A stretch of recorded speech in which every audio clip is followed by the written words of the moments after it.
Hello everyone, Gaara here and welcome to a brand new deck tech video. Today I'll be talking about my priest deck that I used in the numerical M House Cup 4 in France. I just came back from France and people were wondering about why there isn't a single deck tech about priest on the Tempo Storm side. And I used a priest deck at a tournament, so I might as well do a deck tech about a priest. So first of all, this priest deck is made for tournaments, and that means that it's made to be good against control decks, mid-range decks, and it's a little bit weaker against aggro decks. But you will see that when I go over the cards. So let's just jump right into the deck list. So first of all, you start with the double circle of healing. This is an absolute core card for every priest deck. It is really strong and really important. You have the synergy with the Northshire Cleric, with the Wild Pyromancers, and the Angel Blade Masters. And on top of it, it is one of the best board clears in the game, if not the best board clear in the game. It is a Flame Strike for 4 mana, if you count the mana from the Auchenai Priest. And yeah, so Priest is extremely weak in the early game most of the time if you don't have like an Angel Blade Master with the Circle of Healing and he has no answer for it. So you really depend on the Auchenai combo with Circle of Healing. So the reason, this is also why I play only one Angel Blade Master, because most of the time I save the Circle of Healing for my Auchenai Priest and I can't waste it, quote unquote waste, for my Angel Blade Master. Even though it's a really strong opener, you really need the board clear.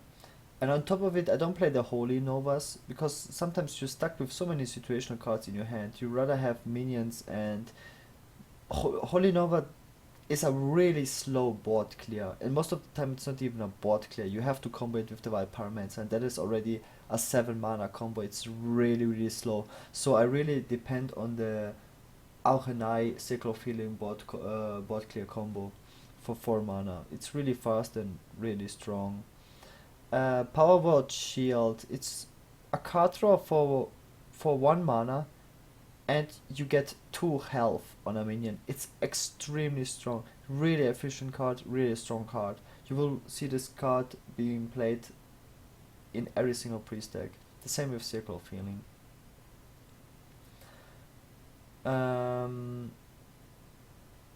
Northshire Cleric. This is a card you have to play because priest doesn't have any card draw. And it's a control deck, so you need to play card draw, some sort of card draw in your deck. And this is basically the only card draw you have. So you rely on comboing this card. Most of the time, even if you have it like in your starting hand, you really have to think about if you're going to play this as a 1-drop, because you don't want this card to be removed, you don't want it to be silenced. You have to use it for comboing with the Circle of Healing, with the Injured Blade Master, or with the Pyromancers to get a lot of card draw with the Circle of Healing. So you use it as a combo card, and when you know you play against an aggro hunter, for example, then you play it as a 1-drop just to kill like 1 or 2 minions. But besides that, you save it as a combo card. I play 1 Shadow Word Pain instead of 2 because I play double Cabal Shadow Priest, so I don't need that many clear cards for low toughness minions. I also have like the board clear with the Wild Pyromancers, and so 1 Shadow Pain is enough. I play double Crazed Alchemist. It's a really nice card. I can use it to combo it. I can damage a creature. It's really complicated to explain how useful this card is in a priest deck, but it is really strong. You can use it for the Shadow of Pain, Shadow of Death, for the Cabal Shadow Priest to steal certain minions. You can use it in so many different ways. It's also really important, like when you play against a handlock, for example, it's so difficult to remove a Twilight Drake. Then you can Crazed Alchemist it and Shadow of Death to clear the board. You can kill Yetis. All those 4 toughness, 4 attack minions that are usually really difficult to be killed by a priest. You can use Crazed Alchemist to get rid of them. I use the double Pyromancer. It's a really important card in a priest deck. To combo it with the Northshire Cleric, you can combo it with the Powered Shield. When someone has like a lot of, when you play against a zoo, for example, you use and you have the coin, then you can just get a lot of damage out just with a Wild Pyromancer. Use the coin, you use the Powered Shields, and you already have like a board clear. And on top of it, it's really core for the combo with the Northshire Cleric and the Circle of Healing. Double Shadow with Death, it's really good against Handlocks and Ragnaros, all those minions. And it can be used with the Crazed Alchemist. It kills lore, and it's more important to play 2 Shadow Deaths than two Shadow Pains when you play the Cabals. 2 Fort Steels. I used to play only 1 Fort Steel because it was always too much to play 2 Fort Steels. But when you know you're playing against slow decks, you might as well play 2 Fort Steels. It's bad early game, because early game you don't want to get overwhelmed by aggro decks. So Fort Steel is not a card you want to play in turn 3. You want to play it like later on when you have additional mana left. So, and this is also some sort of card draw when you think about it. It's like a intellect, arcane intellect from mage, but you draw from your opponent's deck, not from your deck. So it's really interesting when you think about that, and you can get additional late game minions that way. But you always run the risk that you get dead cards, like Deadly Poison, for example, when you play against the Rogue. In the numerical M-House Cup, there was a veto system, so I could always ban Rogue. So I never had to play against Rogue. So Priest is extremely weak against Rogue, but kinda strong against all other control decks. So I decided to play Priest. And 2 Fort Steels are nice when you know you will not get that cards. So yeah, that's why I played 2 Fort Steels. I play 1 BGH just because I expected people to run Ragnaros and Handlock. I wanted to have some additional removal against Handlock. And you can always you can even use a combo with Powered Shield to buff your opponent. Let's say you play against he has a lore. You can use Powered Shield to draw a card from the lore, use the Alchemist, and then BGH it, for example. You can do really cool combos. But this card is absolutely not necessary for leather. You can remove this and play an Senjin, for example. It's much better. The 2 Shadow Deaths are going to be more than enough when you play leather. So yeah, but this is like my tournament deck. So yeah, let's remove this BGH and play 1 Senjin instead, because I'm going to play leather with this deck. So I'm playing 1 Faceless. I think it's a really nice card. It has the combo with the BGH and Faceless, but it has the same combo with the Shadow of Death and Faceless. If you place a Ragnaros, for example, you can Faceless your own Ragnaros. You can, when people play Cairn, instead of playing your own Cairn, you rather Faceless his Cairn. So yeah, that's a way to deal with annoying minions. Or if he plays like a Twilight Drake, you have no removal, you just Faceless it, so he has to deal with it as well. It's a nice card to have.